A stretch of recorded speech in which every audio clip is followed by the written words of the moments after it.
사람들과의 그 관계 속으로 들어가는 것을 꺼려 한다고 합니다. 새로운 관계를 맺는다거나 어떤 새로운 공동체로 들어가서 새로운 관계를 맺다가 어차피 또 상처를 받고 또 다툼과 문제가 생길 것인데 왜 내가 새로운 관계를 맺어야 하냐면서 새로운 관계 맺기를 꺼려 한다는 것이지요. 그런데 저와 여러분도 이 사실이 조금은 공감이 되지 않으십니까? 나이를 먹을수록 관계의 폭은 계속적으로 좁혀지는데 그렇다고 새로운 관계를 맺는 것은 상당히 부담스러워지지 않습니까? 왜 그렇습니까?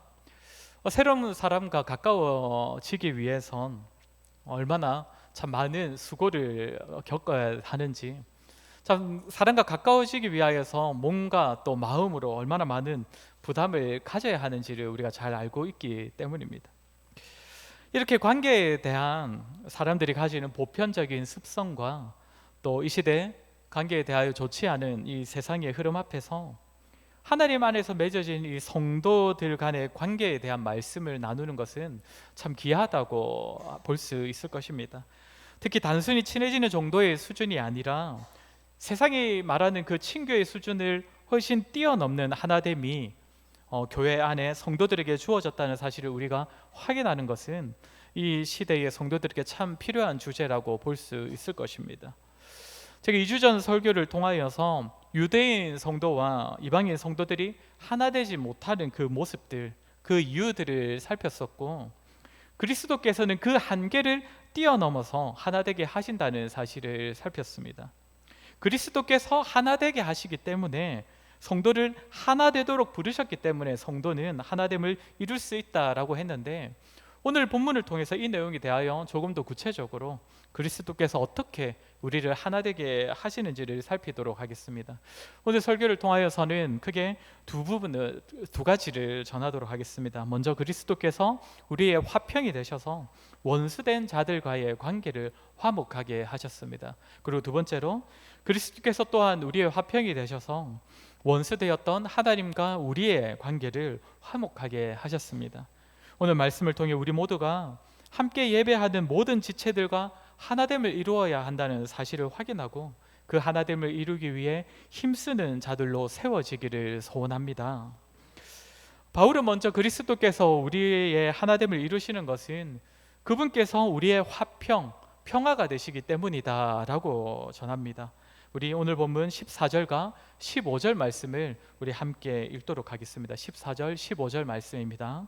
시작. 그는 우리의 화평이신지라.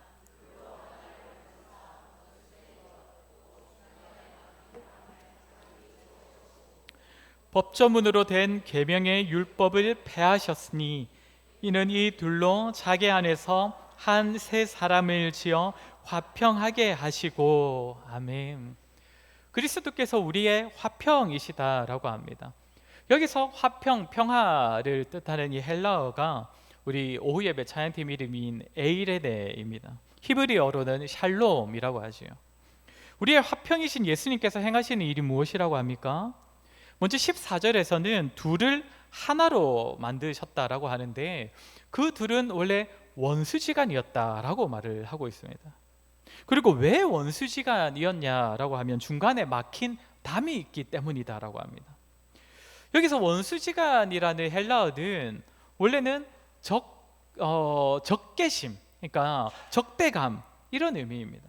그러니까 서로에게 적대감을 가지고 있는 원수와 같은 이 둘을 그리스도께서 하나로 만드셨다라고 바울이 말한다는 것입니다. 여기서 말하는 둘은 누구겠습니까? 앞에서부터 계속 이야기해오고 있는 유대인들과 이방인을 말합니다. 아시다시피 유대인들은 이방인들을 자신들보다 더 못한 존재로 여겼습니다. 그리고 그런 유대인들을 향해 이방인들도 가지는 적개심도 만만치 않았습니다. 그렇게 유대인들과 이방인들은 서로를 향해 적개심, 적대감을 품고 있어서 말 그대로 원수보다 못한 그런 관계를 가지고 있었습니다. 그러면 이렇게 서로를 향한 적개심의 주된 원인, 주된 이유가 무엇이냐? 그것이 15절에 나오는데 법조문으로 된 계명의 율법입니다. 법조문으로 된 계명의 율법이라는 것은 쉽게 말하면 유대인들이 가지고 있었던 문서화되었던 율법을 의미합니다. 유대인들은 구약 성경에 기록된 율법을 613가지로 정리를 했습니다. 성경에 기록된 무엇을 하라 또는 무엇을 하지 말라라는 식의 이 율법들을 정리한 것인데, 자신들이 이 율법을 지킴으로써 하나님께서 택하신 선민으로서의 자격을 지닐 수 있다라고 여겼던 것입니다. 많은 신학자들이 말하기를, 만약 유대인들에게 이 율법이 없었다면, 그러니까 유대인들에게 율법만 없었다면 유대인들이 이방인들을 향해 가지는 그 부정적인 감정이나 이방인들을 멸시하는 그런 태도는 결코 가지지 않았을 것이다 라고 말을 합니다. 유대인들이 자신들만 하나님의 특별한 선택을 받았다고 여기는 눈에 보이는 증거가 바로 율법이기 때문입니다.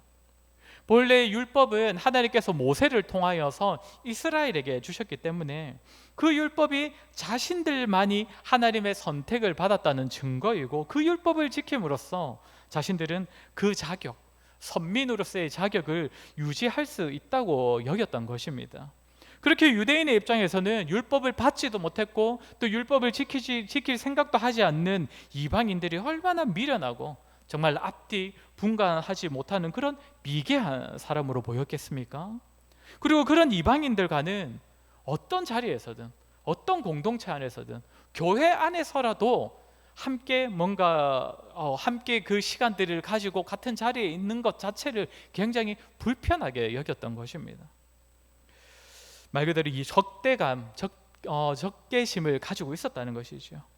그럼 이방인들은 어떠했겠습니까? 이방인들 역시도 유대인들을 향한 적개심을 가지고 있었습니다. 유대인들이 가지고 있었던 그 우월주의는 정말 이방인들 입장에서는 결코 이해할 수 없는 그런 관점이지 않았겠습니까? 그 당시 지중해 근처에서는 유대인들과 이방인들 사이에 크고 작은 분쟁과 그런 갈등이 끊이지 않았다고 합니다. 사람들 몰래 이방인들이 유대인들을 살인하는 그런 일들도 비일비재했다고 전해지고 있습니다. 서로를 향한 적개심이 끊이지 않았다는 것이죠. 그런데 바울이 오늘 본문을 통해서 하는 말이 무엇입니까? 이 두 부류의 사람들, 적개심으로 서로에게 막힌 담을 쌓아온 이 두 부류의 사람들을 우리의 화평이 되신 그리스도께서 자신의 육체로, 그러니까 십자가 죽음을 통해서 한 몸이 되게 하시고 한 새 사람이 되게 하셨다고 바울이 증거한다는 것입니다.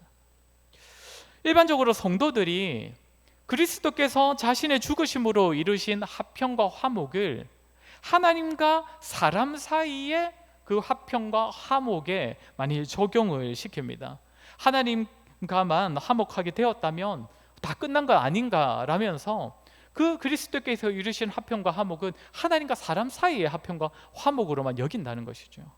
그러나 오늘 본문에서 바울이 하는 말은, 그리스도의 죽으심은, 그리스도의 십자가는 하나님과 사람이라는 수직적인 관계에서의 화평도 이루심과 동시에 원수된 다른 사람들과의 수평적인 그 화평과 화목을 이루셨다라고 증거한다는 것입니다.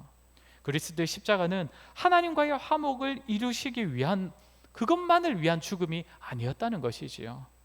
더 나아가서 오늘 바울은 그리스도께서 이루시는 하나됨의 수준이 어느 정도까지인가, 어느 정도까지다라고 말을 하느냐면 14절에서는 둘로 하나를 만드사라고 말하고 있고 15절에서는 한 새 사람을 지어라고 말하고 있습니다.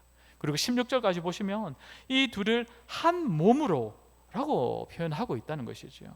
어느 정도입니까? 두 사람이 더 이상 두 사람이 아닌 것 같은 하나됨입니다.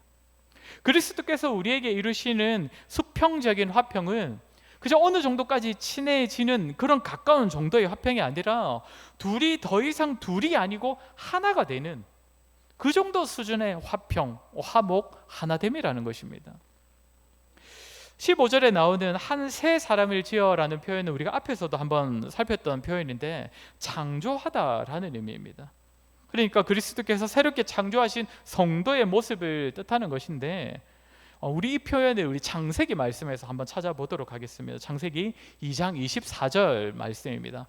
창세기 2장 24절 같이 읽도록 하겠습니다. 시작.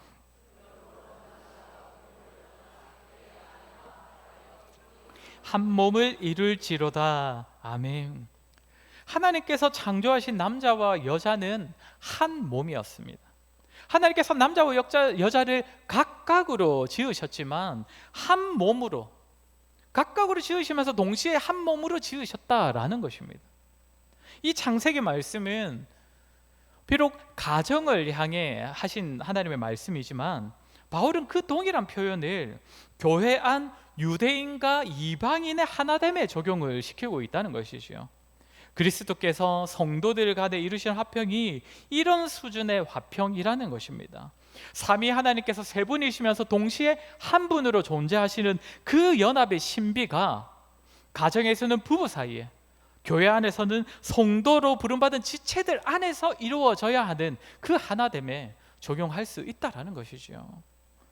사랑하는 성도 여러분, 오늘 저와 여러분이 기억해야 할 사실은 그리스도께서 이루신 화평은 단지 하나님과 우리 사이에서만이 아니라 성도들 안에서, 지체들과의 관계 가운데서도 이루어 주신 화평이라는 사실입니다. 우리가 이 사실을 잊어버린다면 우리 교회는 하나님께 예배를 드리고는 있지만, 하나님께 예배하는 형식을 갖추고는 있지만, 서로를 향한 사랑과 자비와 섬김과 배려는 없이 그저 예배 시간이 있고 예배 형식을 갖추고 있는 그 사실만으로 만족해버리는, 사실상 죽어있는 그런 공동체가 될 것입니다. 참, 그런데 이러한 하나됨을 이루기가 쉽지가 않습니다. 왜 그렇습니까? 우리들 안에도 적개심, 이 적대감이 있기 때문입니다. 물론 유대인들과 이방인들 사이에 존재했던 그 정도 수준의 적개심은 아닐지라도 율법이 유대인들과 이방인들 사이에 적개심의 주된 원인이 되었던 것처럼 오늘날 성도들 안에도 적개심의 원인이 될 만한 율법과 같은 요소들이 존재한다는 것입니다. 그것은 무엇보다 나와의 다름을 인정하지 못하는 데서 오는 그런 적개심입니다. 나는 이런 모습인데 저 사람은 왜 저런 모습인가? 나는 먼저 친절하게 대하는 것 같은데 왜 저 사람은 나와 같은 친절함의 모습이 없는 것인가? 내가 더 바쁜데도 나는 교회도 섬기고 지체도 섬기고 또 필요한 자리도 섬기고 있는데 왜 저 사람은 나와 같은 열심이 없는 것인가? 때로는 반대로 저 사람은 왜 저렇게 열정적인 것인가? 내가 부담스러울 정도로. 그러다 보면, 그런 마음을 품다 보면 처음에는 정말 순수하게, 정말 당연하다고 여기면서 성도들에게 친절을 베풀고 교회를 섬기고 지체들을 섬기던 모습이 어느새 유대인들의 율법과 같이 되어버려서 나와 다른 사람을 비교하고 그로 인하여 적개심과 같은 마음을 품게 만든다는 것입니다. 사랑하는 성도 여러분, 안타깝지만 이런 일들은 교회 역시 죄인들의 모임이기 때문에 교회 안에서도 당연히 일어날 수밖에 없는 일일 것입니다. 나와 다른 모습이 불편하게 여겨지는 그런 연약함을 우리 모두가 사실상 다 안고 있다는 것입니다. 그러나 그럼에도 우리가 적개심을 가지고 원수처럼 여기는 지체를 이 안에서 만나더라도 우리는 하나됨을 위하여 힘써야 합니다. 그것이 그리스도께서 십자가에 달려 돌아가심으로써 이루신 또 하나의 역사이기 때문입니다. 성도들 안에서의 화평. 나아가 우리가 이 하나됨을 위해 힘쓸 때에 우리가 누릴 분명한 유익들이 있다라고 성경이 증거하고 있습니다. 우리 잠언 27장 말씀을 같이 읽도록 하겠습니다. 27장 17절 말씀입니다. 읽겠습니다. 시작.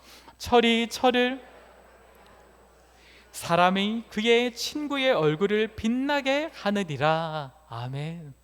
뭐라고 합니까? 철이 철을 날카롭게 하는 것처럼 사람이 그 친구의 얼굴을 빛나게 한다라고 합니다. 그러니까 친구와의 교제를 통해, 그와 함께하는 것을 통해 내가 더욱 빛나게 된다라는 것입니다.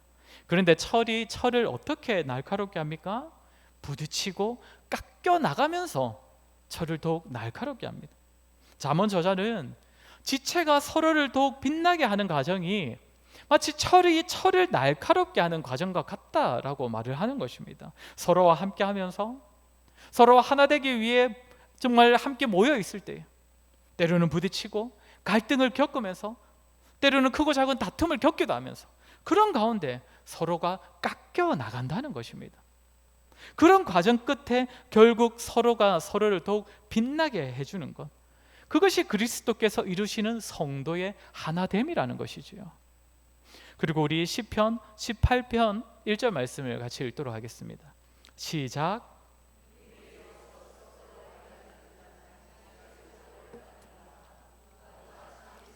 배척하느니라. 아멘. 여기서는 또 뭐라고 합니까? 무리에서 갈라지면, 쉽게 말해서 공동체 안에서 하나 되기를 힘쓰지 않고 홀로 서기 시작하면 그것은 자기 소욕을 따라 살게 만드는 것이고 참 지혜를 멀리하는 것이다 라고 말하고 있습니다. 바꿔 말하면 어떤 의미입니까? 우리가 공동체의 하나됨을 위하여서 힘쓰다 보면, 그 하나됨을 위해서 노력하다 보면 우리의 육신의 소욕을 줄일 수 있고 또 서로를 통하여서 참 지혜를 가지게 된다는 것입니다. 지체와 함께 하나됨을 누릴 때에 서로를 통하여서 참된 지혜를 가지면서 더욱 지혜로워질 수 있다는 것입니다. 잘 모르겠지만 성도 여러분들께 구역 모임 시간이 좀 이런 시간이 되고 있지 않나, 저는 그런 기대를 한 번씩 해봅니다. 제가 한 달에 한 번씩 우리 신혼부부 전도회와 같이 책 나눔의 시간을 가지고 있고, 또 한 달에 한 번씩 우리 청년들과도 책 나눔의 시간을 가지고 있는데, 그 시간이 제가 목사라고 해서 막 일방적으로 가르치는 그런 시간이 결코 아닙니다. 같이 읽어온 책을 가지고 때로는 내용을 나누기도 하고 의문들을 나누기도 하고 때로는 삶을 나누기도 하면서 말 그대로 정말 대화를 하는 시간을 가지거든요. 구역 모임도 좀 그렇지 않습니까? 근데 그런 시간을 가지다 보면 제가 전혀 생각지도 못한 그런 생각들, 그런 얘기들을 적잖게 듣게 됩니다. 그러니까 저도 참 많이 배우고 유익을 누리게 된다는 것이죠. 아마 우리 성도님들께는 참 구역 모임이 그런 시간이 되고 있지 않나, 그런 생각이 듭니다.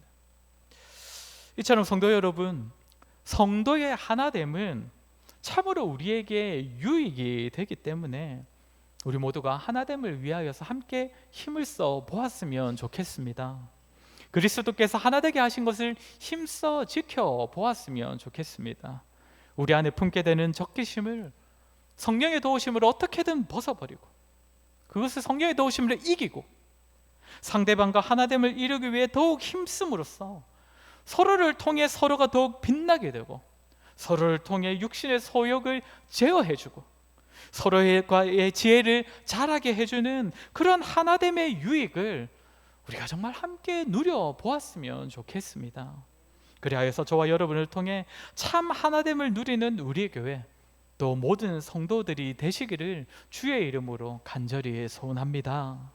하나 더 살필 점은 우리의 화평이신 그리스도께서 하나님과 우리 사이를 화목하게 하셨다는 사실입니다. 16절 말씀 우리 같이 읽도록 하겠습니다. 16절입니다. 시작. 또 십자가로 원수된 것을 십자가로 소멸하시고, 바울은 여기서 하나님과의 화목을 말합니다. 우리의 화평이신 그리스도께서는 하나님과 우리 사이에 수직적인 화평도 이루셨다라고 말하고 있습니다. 본문을 보면 앞서 유대인과 이방인 사이가 원수지간이었다 말했던 것처럼 하나님과 우리 사이도 본래 원수된 관계였는데 그리스도께서 화목하게 하셨다라고 말하고 있습니다. 이 구절에서 강조되는 내용이 무엇입니까? 반복되는 단어가 하나 있지요. 십자가입니다. 십자가가 하나님과 우리 사이를 화목하게 했고, 또한 십자가가 원수되었던 하나님과 우리의 관계를 소멸시켰다라고 합니다. 즉 하나님과 우리 사이의 하나됨의 비결은 십자가라는 것입니다. 그런데 이 사실은 성경 전체가 증거하는 내용이고 또 우리가 너무나 익히 아는 내용입니다. 그리스도의 십자가가 하나님과 우리 사이를 화목하게 했다는 사실은 성도에겐 참 기초적인 사실 중에 하나입니다. 그런데 바울은 왜 여기서 이 이야기를 다시 한번 꺼내는 것입니까? 오늘 본문 이 구절의 내용, 앞의 내용들도 계속적으로 성도들끼리의 하나됨과 화목을 말하고 있고 본문 뒤의 내용도 그 내용을 말하고 있는데 여기서는 하나님과 성도의 화목을 말하고 있다는 것입니다. 어떤 의미겠습니까? 하나님과 사람 사이의 화목을 이루신 그리스도의 십자가가 또한 사람과 사람 사이에 사람들끼리의 화목을 이루는 비결이 된다는 것입니다. 그리스도께서 이루신 우리의 화평은 하나님과 우리의 수직적인 화평만이 아니라 지체들끼리의 화평, 수평적인 화평도 이루셨다라고 말했는데, 마찬가지로 그리스도의 십자가 역시 하나님과 우리의 사이를 화목하게 하실 뿐만 아니라 그 십자가가 지체들끼리의 화목을 이루는 비결도 된다라고 바울이 지금 가르치고 있다는 것입니다. 그렇게 오늘날 교회 안에서 함께 성도로 부름받은 함께 부름받은 자들과 참으로 하나됨을 이룰 수 있는 비결은 우리 모두에게서, 우리 각자의 삶에서 그리스도의 십자가가 드러나는 것입니다. 예수님의 십자가는 무엇입니까? 단지 예수님께서 사형 당하셨던 현장을 의미하지 않습니다. 교회마다 십자가를 세우고 또 성도들마다 십자가를 고백하는 것은 십자가에 담긴 의미가 있기 때문이지요. 우리는 십자가의 의미를 참 많은 말로 표현을 할 수 있지만 무엇보다 십자가에서는 예수님의 철저한 자기 부인이 나타났습니다. 우리 빌립보서 말씀 2장 5절부터 8절 말씀을 우리 한번 같이 읽도록 하겠습니다. 빌립보서 2장 5절부터 8절입니다. 시작. 너희 안에 이 마음을 품으라. 곧 그리스도 예수의 마음이니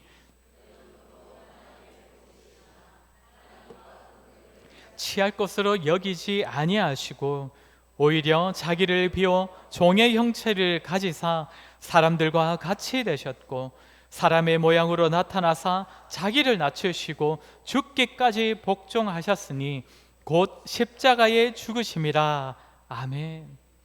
우리가 그리스도의 십자가에서 보게 되는 것은 하나님이시지만 하나님 되심을 거부하시고 오히려 종이 되셨으며 사람의 모양을 가지셨을 때에도 더욱 자신을 낮추셔서 죽기까지 복종하신 예수 그리스도의 자기 부인입니다. 예수님께서는 자신의 하나님 되심을 부인하셨을 뿐만 아니라 사람으로서도 높고 영광스러운 자리를 거부하시고 목숨까지 거부하시고 다 내어주셨습니다. 또한 바울은 갈라디아서 5장 24절에서도 십자가에 대하여서 고백을 하는데 여기서는 어떻게 말을 합니까? 우리 갈라디아서 5장 24절 말씀 같이 읽겠습니다. 시작. 그리스도 예수의 사람들은 육체와 함께 그 정욕과 탐심을 십자가에 못 박았느니라. 아멘. 이번에는 사람들이 지는 십자가를 말하는데요, 뭐라고 합니까? 사람들이 자신이 원하는 바를 다 거부하고 육신의 소욕을 또 함께 죽이는 그것이 사람이 지는 십자가라고 말하고 있습니다. 그리스도의 십자가를 알고 자신에게 주어진 십자가를 지는 성도에게서 나타나는 모습 역시 무엇이라고 합니까? 자기를 부인하는 것입니다. 자기 소욕을 따라 살지 아니한다 라고 말하고 있다는 것입니다. 이를 통하여서 이루어지는 것은 무엇입니까? 빌립보서 그 말씀 뒤에 보면 그리스도께서 십자가를 통해 많은 사람들이 그리스도를 주로 시인하여서 하나님 아버지께 영광을 돌리게 되었다 말하고 있습니다. 즉 그리스도의 십자가 자기 부인을 통하여서 하나님과 사람 사이의 화목이 이루어졌다는 것이지요. 또한 갈라디아서에서 바울은 저 말씀 뒤에 보면 사람들이 자기를 부인하는 그 십자가를 짐으로써 성령의 열매를 맺고 또 서로를 노엽게 하거나 다투지 않게 된다라고 말하고 있습니다. 십자가가 사람들이 십자가의 그 자기 부인을 통하여서 사람들끼리의 화목을 이루는 자리로 나아간다는 것이죠. 이처럼 참 하나님과 화목은 자신을 부인하고 자신을 낮추는 십자가로 이루어졌던 것처럼 사람들끼리의 화목 역시 자신을 부인하는 그 십자가를 통하여서 이루어진다는 것입니다. 사랑하는 성도 여러분, 저와 여러분이 우리의 몫으로 주어진 십자가를 질 때에 참된 성도의 하나됨을 이룰 수 있는 것입니다. 우리에게 주어진 십자가가 무엇입니까? 예수님과 사도들처럼 전도하다가 고난을 당하는 것입니까?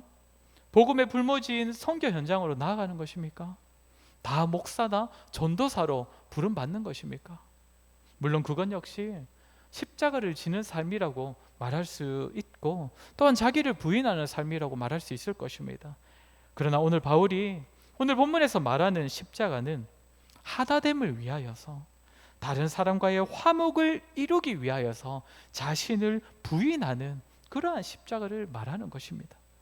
예수님께서 십자가를 지심으로 하나님과 우리의 원수된 관계를 화목으로 바꾸신 것처럼 우리 한 사람 한 사람이 우리의 몫으로 주어진 십자가의 삶을 살아갈 때에 자기를 부인하고 자신을 내세우지 아니하며 다른 사람을 기꺼이 높은 자리에 세우고 자신을 낮추며 다른 사람을 노하게 하지 않기 위하여 자신의 고집을 내려놓는 자기 부인의 삶을 살아갈 때에 우리가 함께 부름받은 지체들과 그리스도께서 화평케 하시는 그 하나됨을 비로소 이룰 수 있다는 것입니다. 사랑하는 성도 여러분, 우리가 꼭 기억했으면 좋겠습니다. 하나됨이 중요하다는 사실을 모두가 알지만 그 하나됨이 어디로부터 시작되는가를 잊을 때가 너무 많은 것 같습니다. 그리스도의 십자가입니다. 그 십자가에 나타난 하나님의 사랑과 그리스도의 자기 부인이 부족하지만 우리의 삶을 통해 나타날 때에 그것이 하나됨의 시작이 된다는 것입니다. 우리 잠언 16장 17절 말씀 우리 한번 같이 읽도록 하겠습니다. 잠언 16장 17절입니다. 시작.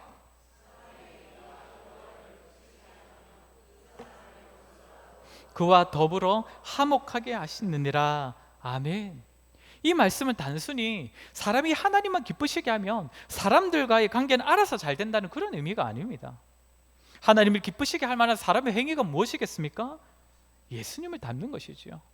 예수님을 닮아서 아버지 하나님을 닮는 것입니다. 예수님께서 살아가셨던 십자가의 삶을 살아가는 것입니다. 그것이 바로 원수와 같은 사람과도 화목해 되는 비결이라고 가르치고 있다는 것입니다.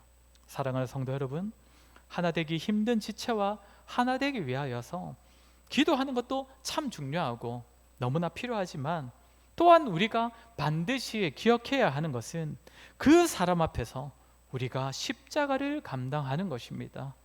우리의 생각과 욕심과 고집과 의견을 좀 내려놓고 상대방의 의견과 고집과 상대방의 생각들을 받아줄 줄 아는 모습, 그리하여 상대방을 더욱 존중히 여기고 높여주는 마음, 그렇게 우리가 우리 자신을 더욱 많이 부인할 때에 우리는 참된 성도의 하나됨을 이룰 수 있을 것입니다.